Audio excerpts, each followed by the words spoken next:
Jewish Education in Media is pleased to present L'Chaim, a program that highlights the people, issues, and events of importance to the Jewish community. Now here is your host, Rabbi Mark Golub.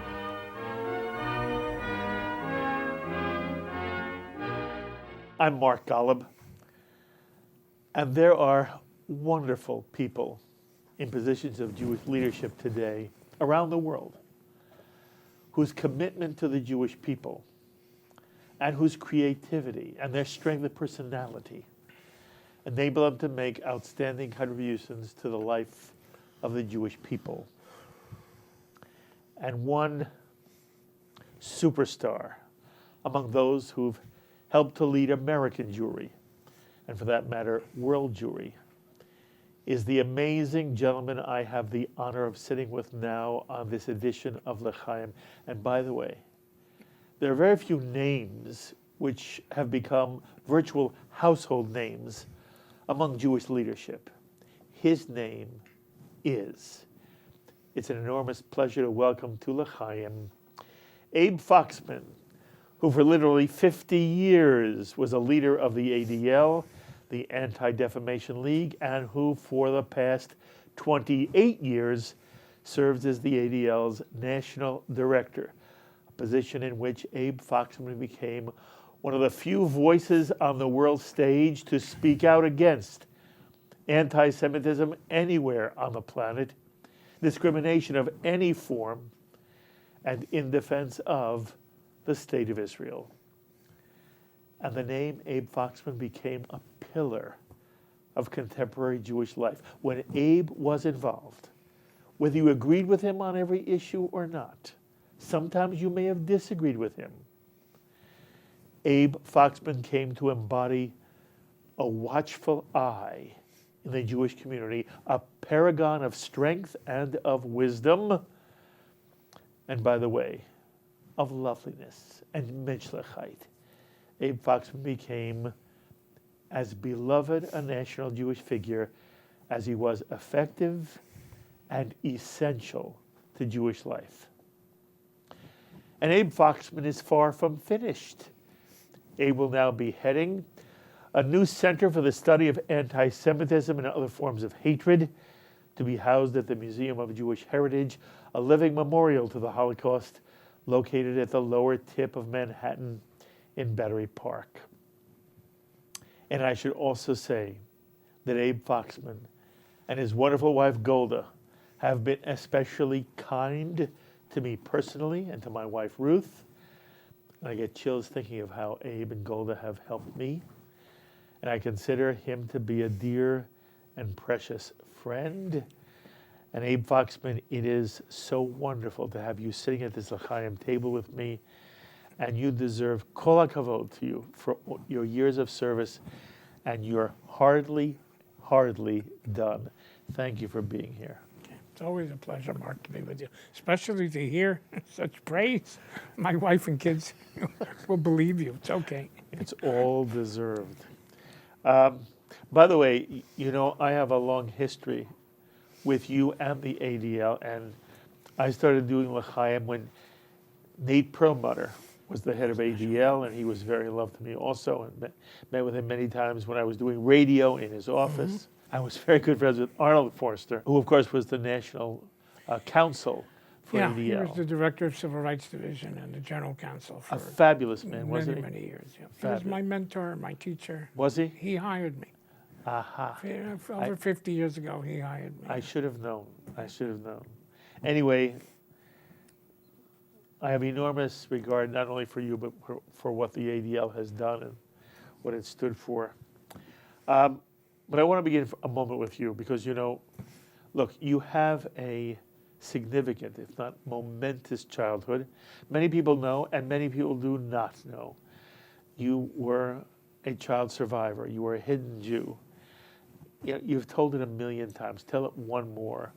What's your story as a child? Mark, I was very privileged, very lucky.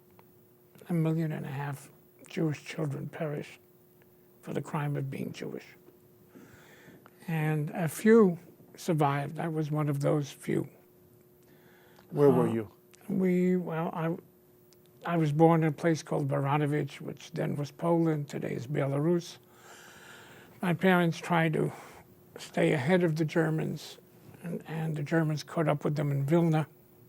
In Vilna, they went into the ghetto. My nanny offered to take me. They thought it would be a week, 2 weeks, maybe a month.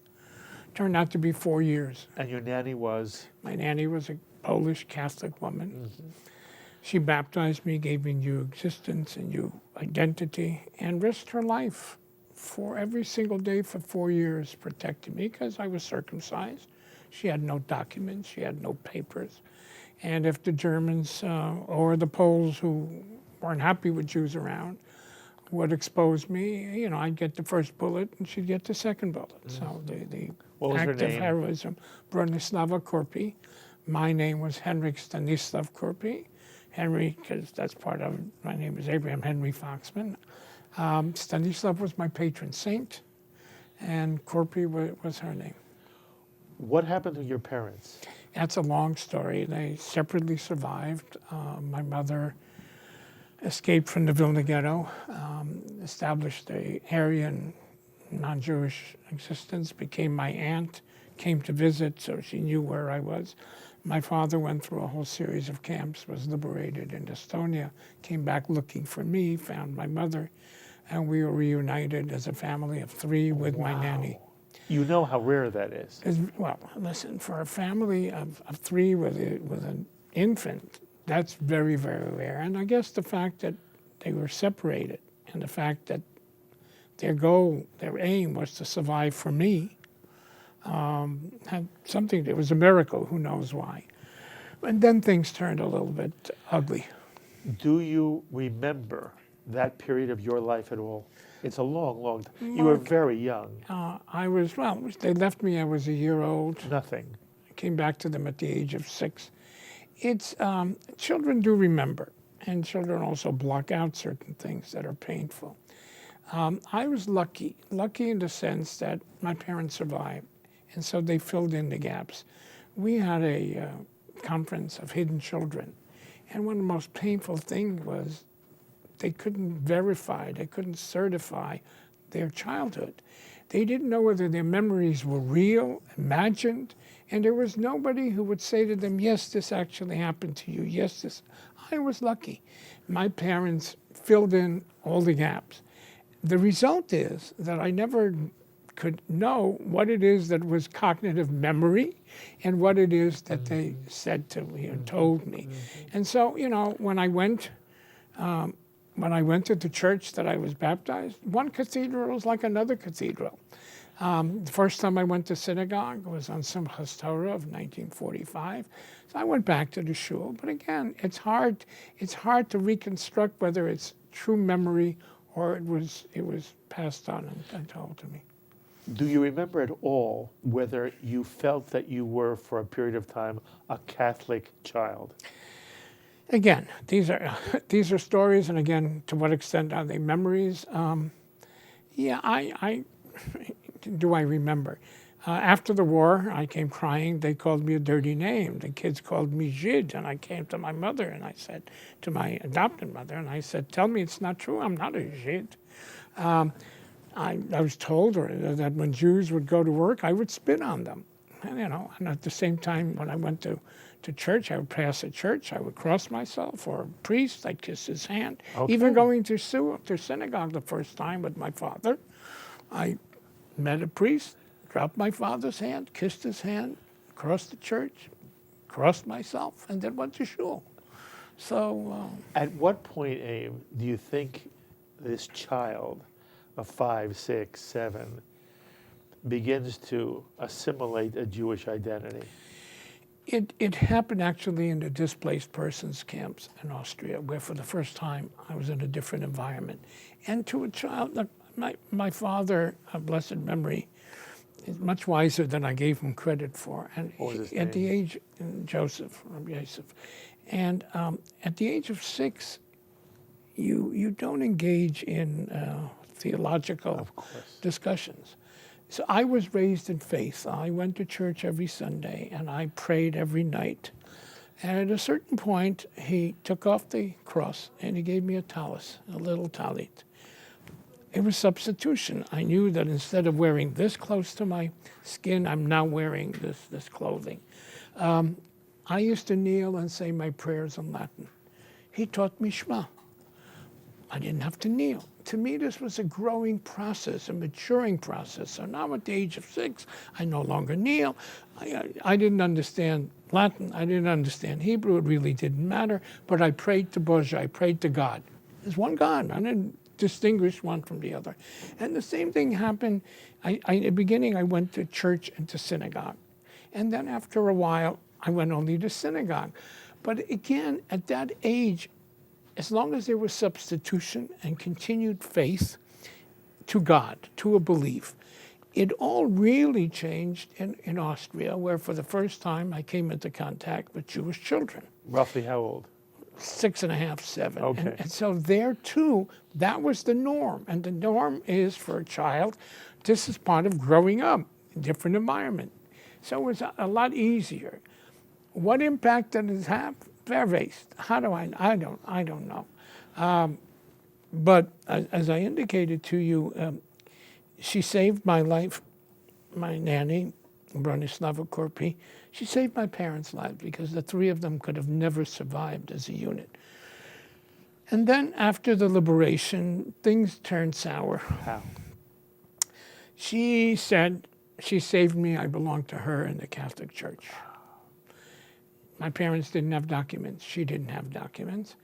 My parents tried every which way to say, my father had gone back to where he was born, found out that there was nobody left, everybody perished, and said to her, we'll go to Palestine, you'll be like a mother or a grandmother. And she said no. And then she went to the Soviets and tried to get my father arrested to get him out of the way. And so she said he collaborated with the Germans. That's why he survived. They arrested him, interrogated him, let him back.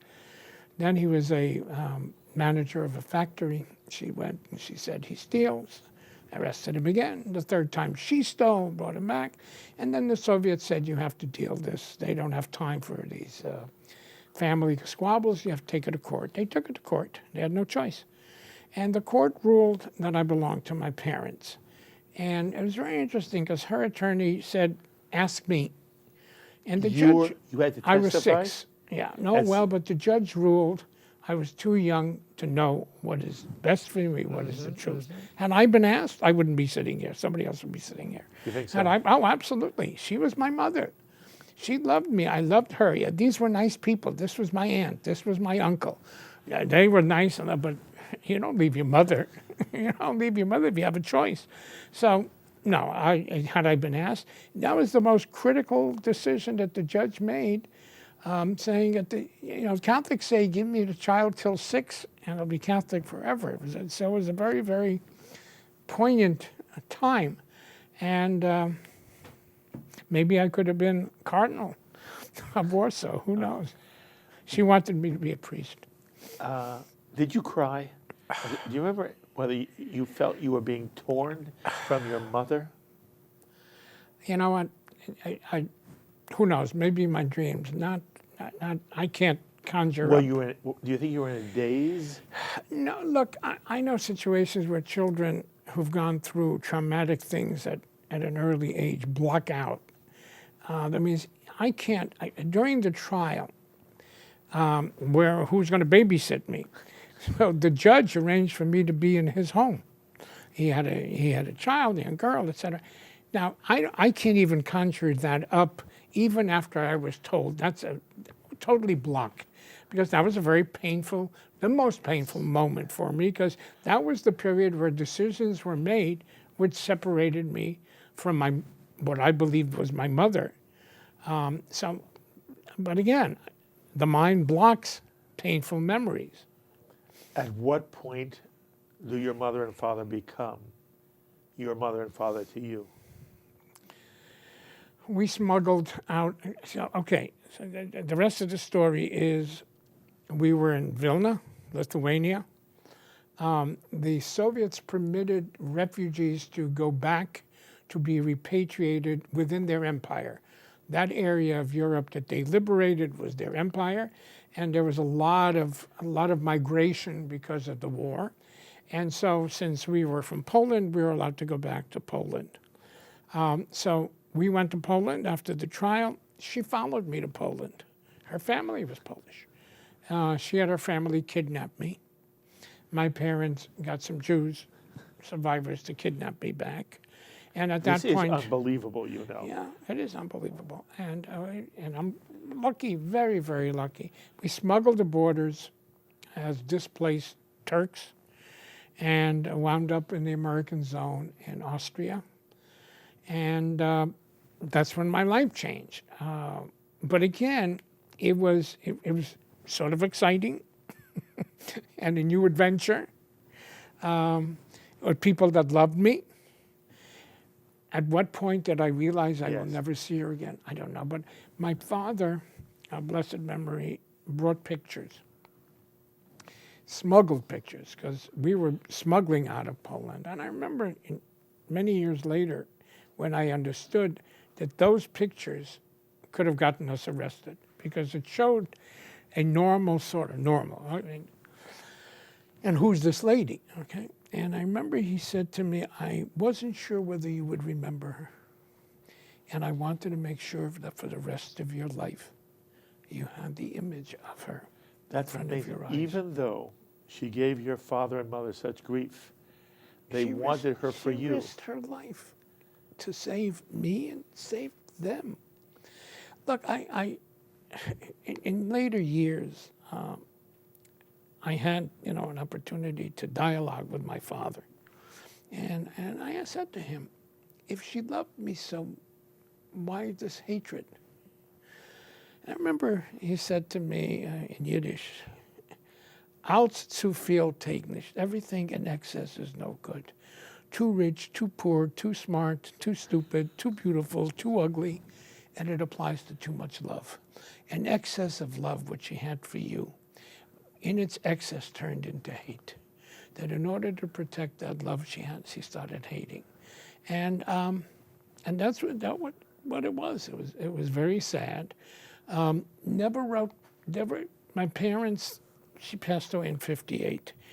She never wrote, she never communicated. They sent her money in packages because there's this Polish, the Soviets had a thing called PKO where you can send packages or money, and she had to sign, return, receipt. And in 1958, we got a notice from the Polish authorities saying, don't send anymore, she's gone. But in all these years, not a word. And I never said to her, thank you. I never said to her goodbye. By the way, you have paid tribute to her at tried. Various times. I've been present when you have. I tried, because in the Anti-Defamation League, we did two things. We established the Hidden Children Foundation, so hidden children have a place to remember and act out, but we also would give awards to righteous Gentiles. It's now called the Jan Karski Award, but that was my opportunity to say thank you. So every time I would embrace and thank a righteous Gentile who risked their lives to save Jews, it was a euphemistic, whatever way you want it. This was an opportunity for me to say thank you. And saying it to them was a little bit like saying it to her. Yes. But it never happened. Okay, I want to push you one more time. The story you tell is, in the literal sense, fantastic. If I didn't know it was true, I would believe you made it up for some kind of movie. I asked you, at what point in your life does Abe Foxman, and maybe the answer is never, I don't know, does Abe Foxman ever look at his biological mother and father and feel mommy and daddy? Yeah, all the time. But not, you say all the time, not at the beginning. No, not they were my aunt and uncle. Now, Right. at what point that shifted? You don't remember? I don't know. You're in a deep. At what point, and we were deeply And then where'd you displaced go? person. We were in displaced persons camp till we came here in 1950. We were going to go to Israel, but my father was a revisionist. He was an Eitzelnik. And 48, 49 was not a time for revisionist dates. He was also a journalist, so it was not a place to go then. So He was a follower of Jabotinsky. he was the editor of a newspaper called Bloy Weiss in Warsaw, which was the revisionist, the Jabotinsky paper. And after the war in Austria, when there was ADL, or Gunstweiler, where they did, smuggled arms, et cetera, it was very, very, very active. And so my uncle, who lived in Israel, said to him, "Don't come. Don't come. You don't have a profession. Your profession is a journalist. This is not a place for you to come. You're not well. Go to America." He was the only surviving brother that he had. And that's where they went. Who else was he going to listen to? His only surviving brother, who said to him, So you "Not came your to place." America. Yeah. And where did you settle? We settled in Manhattan. Highest brought us. We had relatives who signed for us. We then lived on the east side, so I went 1 month to Ramaz, then I went to Rabbi Jacob Joseph. Then we lived on a chicken farm in Lakewood, New Jersey. Really? Yeah. It was a Jewish Agriculture Society, gave us a loan. Sort of like an American kibbutz of sorts. Right. Yes. Yeah. Yes. You know very well the range of experiences and then the way in which survivors do or do not want to talk about their lives. Did your parents talk to you or not? Oh, yes, they talked a lot. My father was also a historian. He wrote a lot. He wrote about the experiences. He did research. I remember when my wife Golda, then my bride Golda, when we were courting, and she came to the house, and after a visit or two, said to me, are you people all right? And I said, why? She says, every book on the bookshelf deals with the Holocaust. And unlike in other places, we talked very freely. The conversations were open. A lot of survivors hid the Holocaust from their children, Yes. not to hurt them, not to infect them with the fear or whatever. No, in our house, it was an open subject, open conversation. Were your parents sad? Were you a sad child? That's a very interesting thing. We're talking, sadness is a euphemism for depression. It was a very solemn. So my father, what did he wind up being? A historian, an archivist, and he did a book on Baranovich and the loss, etc. There was no family. No, there were some friends. It was not a happy environment. Making a living was tough, and there was nobody. There was the closeness there. They weren't, you grabbed hold of. I wouldn't say we were unhappy, but was it a joyous place? No. But they were thankful, appreciative, faithful, in terms of faith. And it's another argument, not an argument. And, I said to my father, after all this, why are you teaching me faith? How could you believe in God? He believed in God. Believed in God. And his answer to me was almost too simple. He said, it wasn't God's. God created man with a choice. This was the work of man. This was man's decision to be evil, not God's. And just the opposite. He saw miracles. He saw God's manifestation. He left a manuscript in the shadow of death, which were the miracles that he experienced. I was a miracle. The fact that they survived was a miracle. And he told the stories. They were in the ghetto, in the Vilna ghetto in the beginning, and in the ghetto, in the beginning, the Nazis would hand out Lebensschein, which are living certificates, where on this certificate, 3 people could be survived. They had a right to live. The certificate was for 3 people. And I wasn't there, so they were able to take a child. So they went to the neighbors, and where the woman had 5 children. They said, we'll take a child on our document. And she said, come tomorrow. They came tomorrow, and she says, I can't decide. I can't decide which one of my children would have a grader. So she said, I thought maybe a boy to say Kaddish, but then I have 3 boys. So she said no. So they went to another neighbor, and there were 2 women, and a mother and a daughter, and they took the daughter.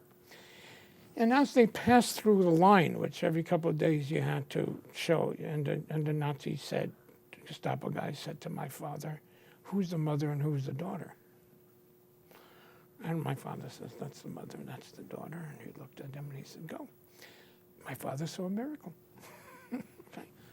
My father saw the intervention. Okay. So it all depends on your perspective. And so he said to me, look, there were people who came into the Holocaust, people of faith, and came out atheists. There were atheists who came out in faith, and there were those who came out the same. He saw miracles. He saw miracles. And so he taught me faith. I went to yeshiva. I went all my life there, to yeshiva, till college. But so from that perspective, you want happiness, Jewish life is a life of joy. The holidays are. Going to shul was not a punishment. It was a beautiful expression. So, yeah, it was a balance. Mm-hmm. Do you feel? But I had no cousins. I had no grandparents. You were alone. When you're talking, Yes. and so were they. Yes. And therefore, when you're talking about happiness, if you're talking about, so there is no family, and who do you share with? What, overseas? My mother had a brother who survived. My father had a brother who survived. So you don't have. Look, I was envious when I went to school with all my friends. They were envious of me, I later found out. Why? Because I was interesting. I had an interesting childhood. They grew up in Brooklyn, Brooklyn, big deal. So the perspectives are so different. I was embarrassed that I didn't know what Zeta and Bubba meant, okay? And they thought it was exotic that Abe survived the Holocaust, and he has this great story. Okay, each his own. Mm-hmm. Abe, as you look at the way the American Jewish community now treats the Shoah, are you comfortable with it? I in the ADL, I felt guilty, a little bit guilty, that maybe I was pushing the Shoah and Holocaust education, and a little bit more than, and that it was because of me. Look, when Hidden Children came to me and said they need a home, I said it isn't fair. How can I say no? Okay, but I did. I was very active in promoting education, etc. So for a while, I felt sort of, not uncomfortable, but felt a little guilty. Maybe I'm putting my emotions, my history, my priorities on the ADL. And then came the Pew study. And the Pew study was a phenomenal surprise to me, because the Pew study, 2 things were very, very extraordinary. One is Jewish pride. 84, 85% of American Jews, close, not close, integrated, assimilated, those who say we're Jewish, a pride of being Jewish. Gone are the time where, you change your nose, your physiognomy, you change your name.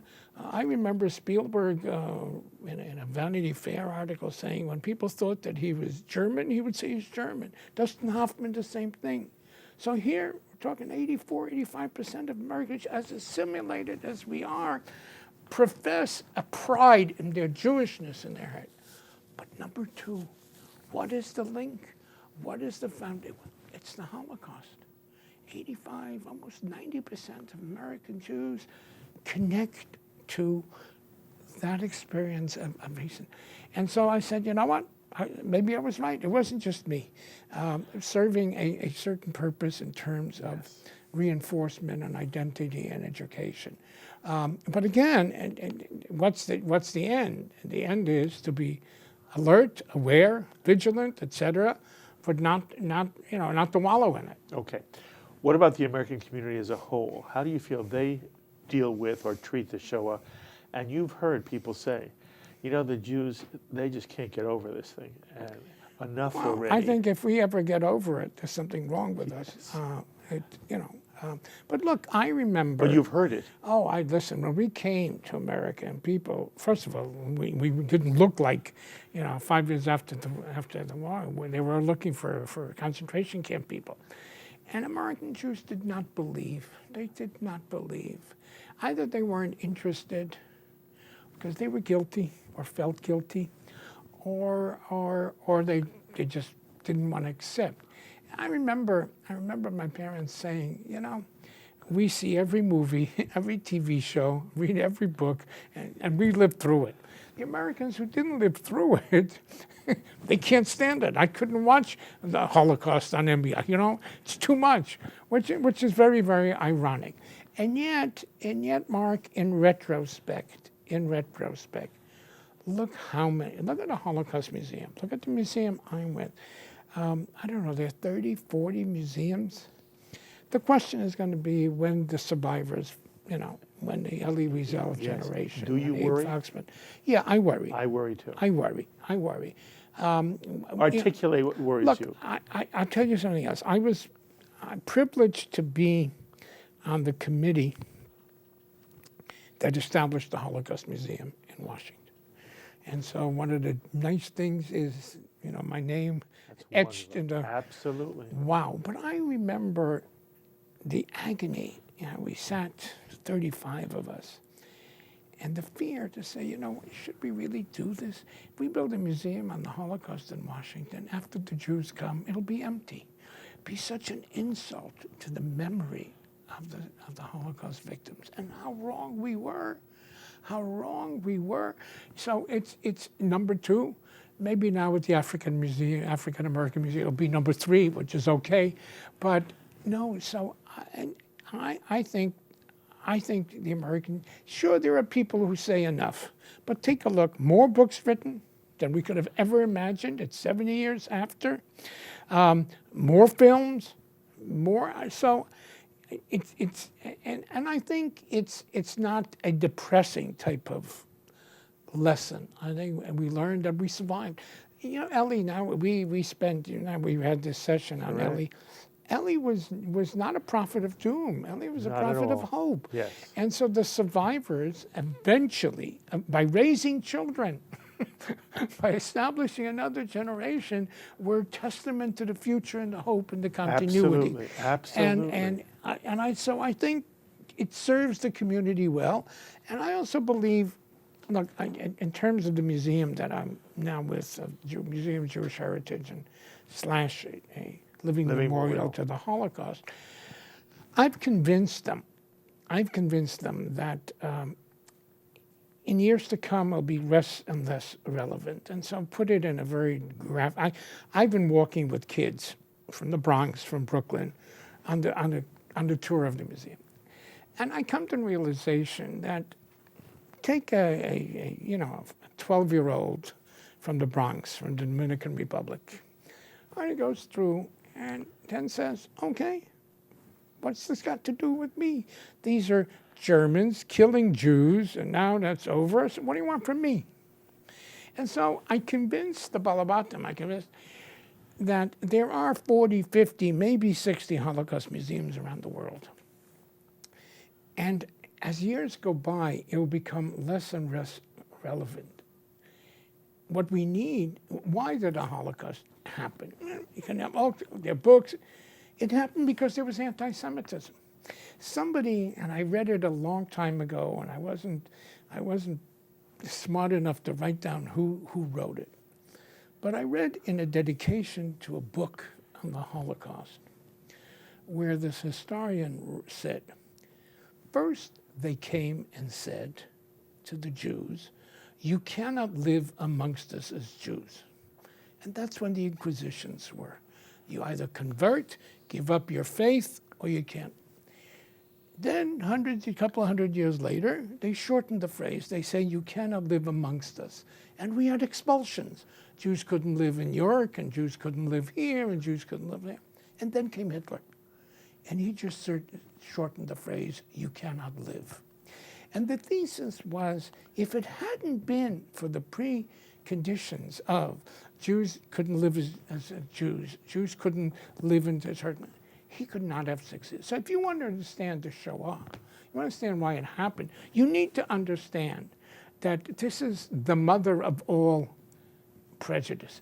And I go back to my Dominican or Puerto Rican kid from the Bronx.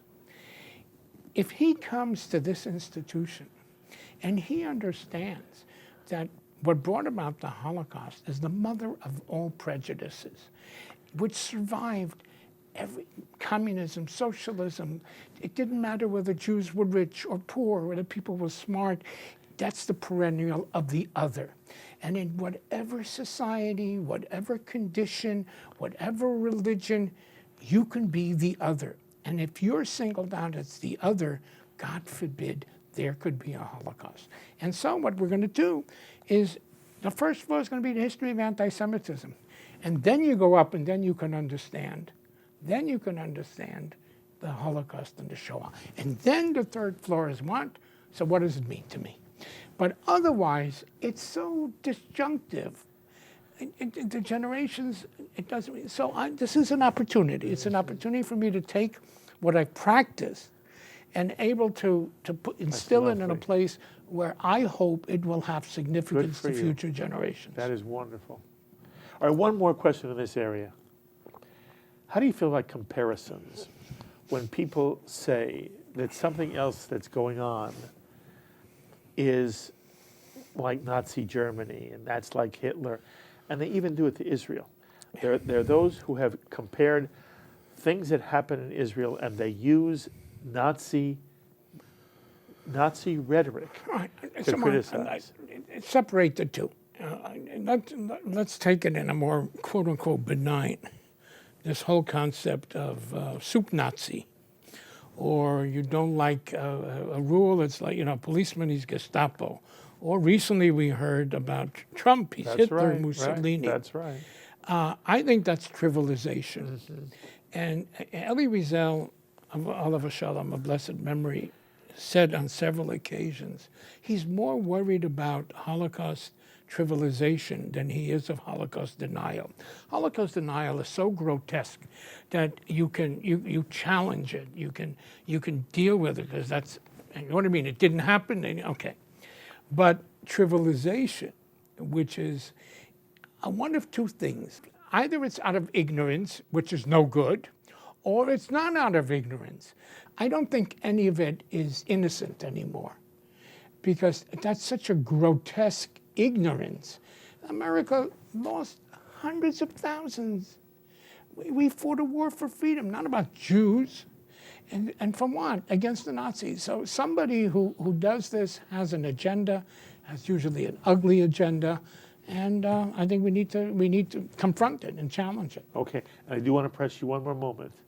When you hear those people say that Israel is now guilty of Nazi-like tactics and behavior and insensitivities to the pain of the Palestinian, what do you feel? Mark, any comparison of Israelis to Nazis is anti-Semitism. There's no question. About insensitivity and sensitivity, you know what? We're insensitive here too to a lot of pain and anguish. And if you want to talk about insensitivity, how insensitive are we to the hundreds of thousands of Syrians being slaughtered and have been slaughtered? So it's insensitivity. People like Israelis living for 70 years under threat, under terrorists, etc. So yeah, they may be insensitive. Maybe that's the worst sin. It's there, I understand, but again, if the only people guilty of insensitivity in the world are Israelis vis-a-vis the Palestinians, and you don't see in your list insensitivity of the Arab Muslim world to the treatment of Syrians or of Christians, then if you single out only the Jews who are insensitive, that's another expression of anti-Semitism. By the way, the key word is not insensitive when you discuss Nazis. The Nazis were brutal in a way that is almost incapable for a human being to fathom. But it's ignorance. It's ignorance of. It's ignorance of. By any chance, are you familiar with the book City of Thieves? No. So City of Thieves is a story set in Leningrad during the siege of the Nazis. And the Nazis are trying to starve the city out. For 900 days, there's this siege. And the story, written by a Jewish guy, ultimately is about a Jew and a Cossack who, for various reasons not important, are teamed up, and their job is to find a dozen eggs. And you travel with them on the journey to find the 12. And at one point, they come upon a house. And the house has been turned into a brothel by the Nazis. It's actually by those Nazis which are going through, following the army, killing Jews. And there was a name for that group. Einsatzgruppe. Exactly right. And they're the group that has now turned this, 3-6 women into prostitutes for them, and they come every night. And at one point, one of them runs away, and she's caught, and she's brought back. And her punishment was, while they hold her down, they saw her feet off. There is something in that scene which is so upsetting to any human being. But this was a Nazi SS orientation, which is of a totally different magnitude in nature, even to other terrible things that happen in war. And I fear that the American and the American Jew has lost the understanding of what separated the evil, brutality, inhumanity. If you saw off another human being's legs, it's because you don't see them as human beings at all. Well, that's what it was. It was the dehumanization. Jews were vermin. Jews were not human beings, and therefore it doesn't matter. But I will tell you something. When you talk, look at ISIS. Look at Islamic. Look what they're doing. What they're doing. What they're doing Yes. to what they're non-believers, to the Yazidis, to the Christians, to other Muslims. They're doing the same thing. They're doing the same thing. The difference, in a way, and I guess, is this was a enlightened, educated society. You know, the German society of then was not the society that's in ISIS or Daesh today. These are thugs, ignorant, whatever, and yet it's the same brutality. That's what's so scary. They don't consider them human. Therefore, you can burn them, you can kill them, you can punish them, you can rape them. It doesn't matter. Yeah, it's that same. Look, especially when we talk. I said a long time ago, we need to remember something. We need to remember that the crematoria and the gas chambers did not begin with bricks, they began with words. And it's the words that dehumanize. And once you take away the humanity of another person, of the victim, then you're not committing an atrocity because this is not a human being. Atrocities are against human beings, etc. You dehumanize. And that they did that very well. They totally dehumanized them. And in a way, it's God forbid it, but the effort to delegitimize Israel is to dehumanize Israel. And if the Jews aren't legitimate and they don't, then you can do all kinds of things. It goes back again, it goes back into many cycles of Jewish history. During the period where Jews were charged with deicide, if Jews killed God, they don't deserve to be treated as humans. So it's the same concept in different times playing out, and that it permitted the atrocities to happen because they weren't really atrocities against human beings. Mm-hmm, mm-hmm. And again, just because I want to hear your answer, there are people who stand over against Jews and the state of Israel and say, you're dehumanizing the Palestinian. Do Jews treat Palestinians? Is there no peace between Israel and Palestinians because Israelis are dehumanizing Palestinians?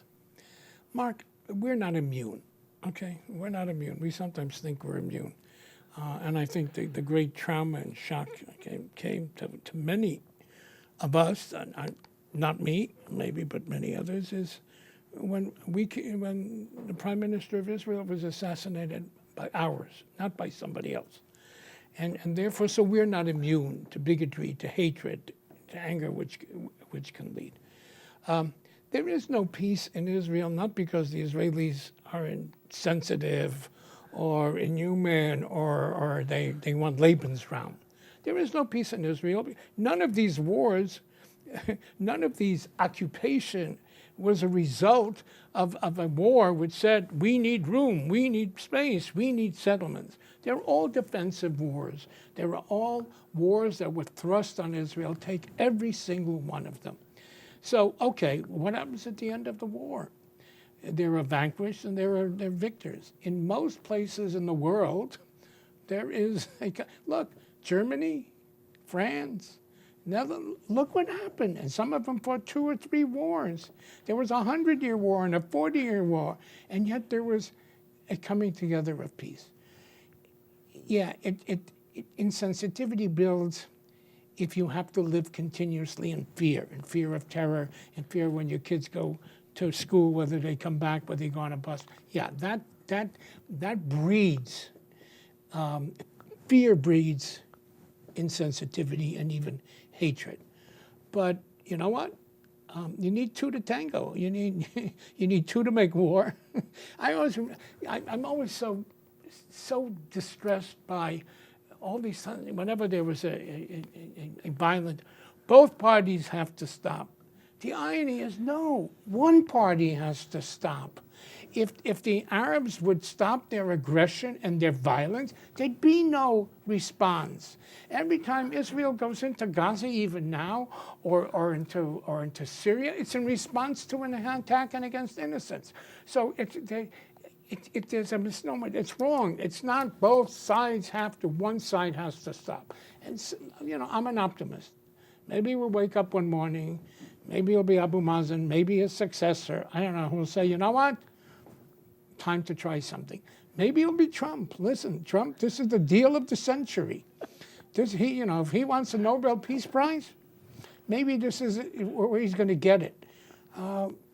God bless him if that's, but I worry. I'm a worrier, okay? I worry because when you have 2 parties, one is rational, one is irrational, and it comes to a point you want to make a deal. And the irrational continues to say, no, I want this, I want that. You push the rational. You say, just because of this, you're going to say no, etc. So I worry a little bit, but I'm an optimist. Okay. I hope in my lifetime, if not in my children's lifetime. I've asked you a lot about how you feel about how the Holocaust is being portrayed.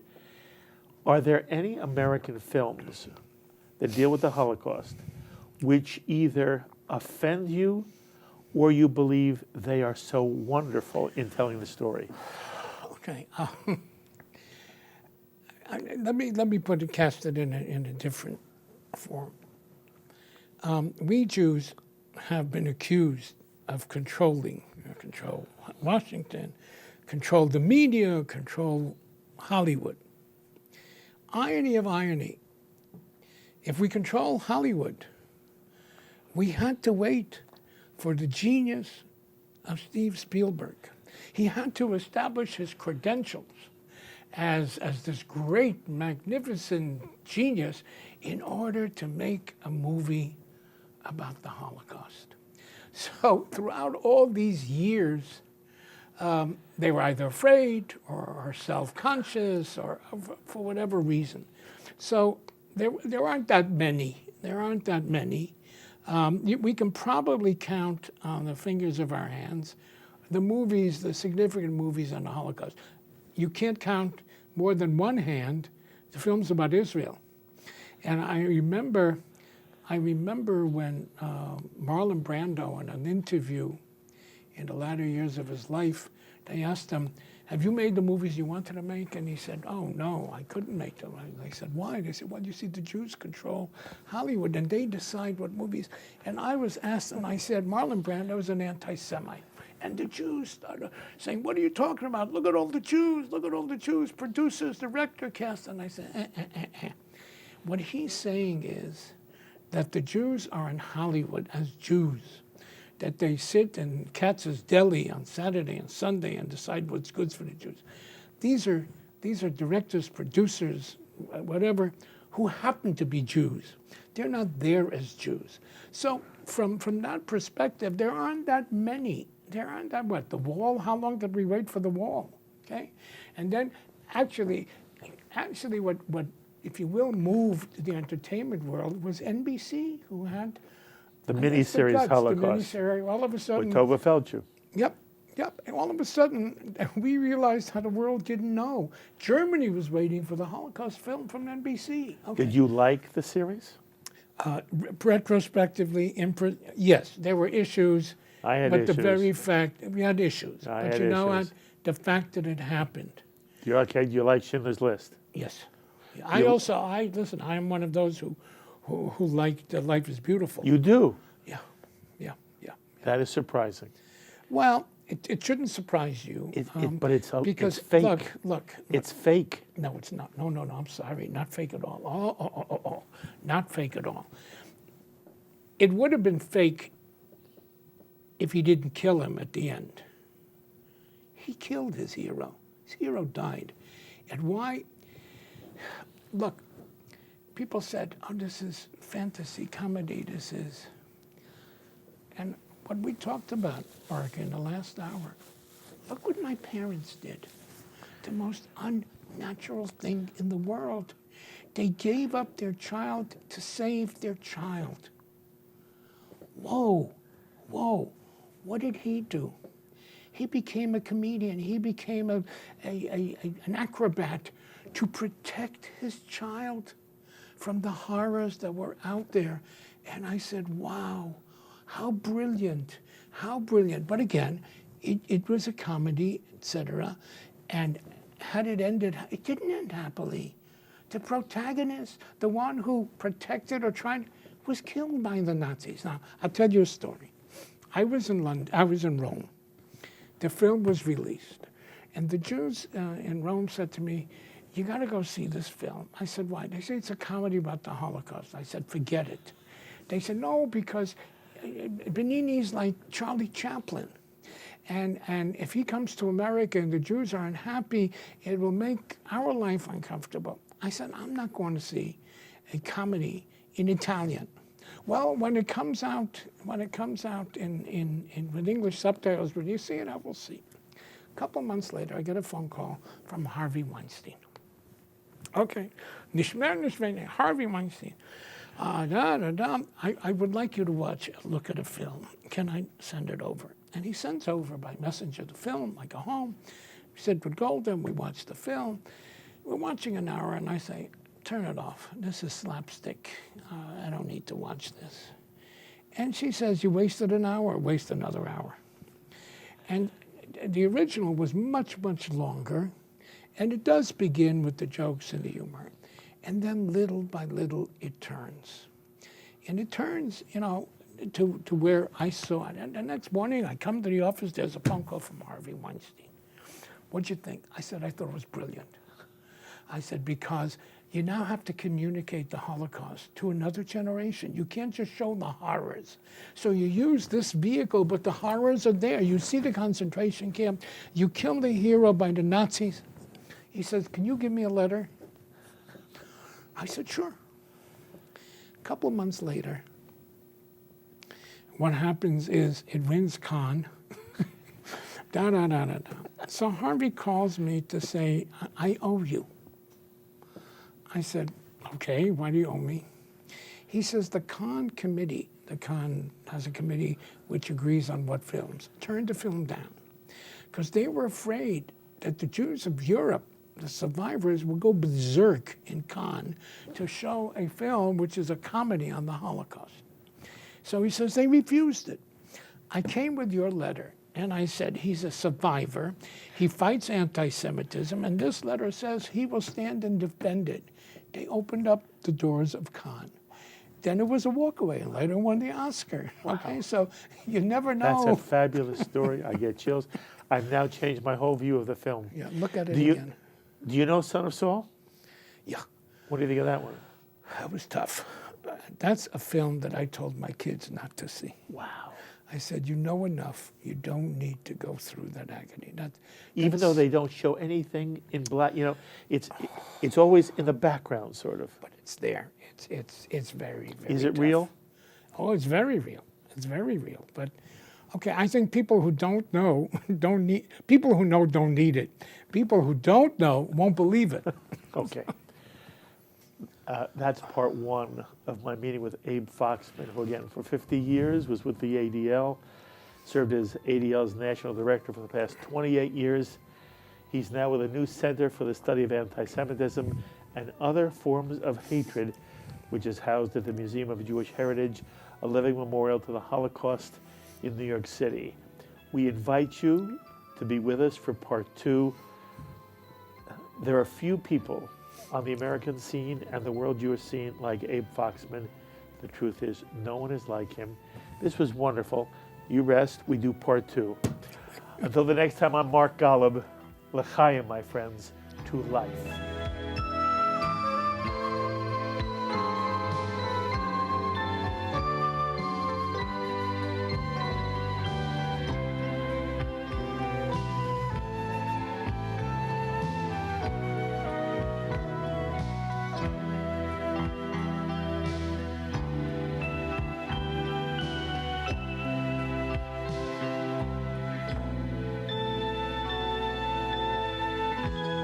L'chaim is a presentation of Jewish education in media.